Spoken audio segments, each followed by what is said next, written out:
Hello guys, Andrew here. Welcome back to Drew Tutorial. And in this video, I'm going to show you how to turn on two-factor authentication on StockX.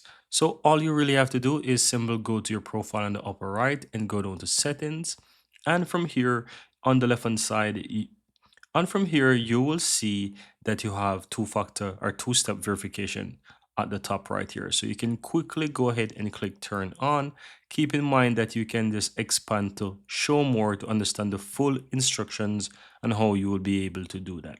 Right, so you can go ahead and click on turn on, and you want to go ahead and enter your phone number, confirm it, and so forth, right? So as you can see here, that the instructions are pretty clear and pretty straightforward, and you just need to simply input your phone number. They'll send you a one-time SMS code, then you need to enter that and basically follow the instructions as you can see. So you proceed and you'll be able to quickly set up. So here you want to have more information about the two-step verification details. You can click on that and you are having all of the information here that you need to set it up.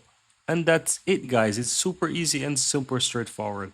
Once you have that done, you can easily toggle it on to turn on the two-step verification. Very easy stuff.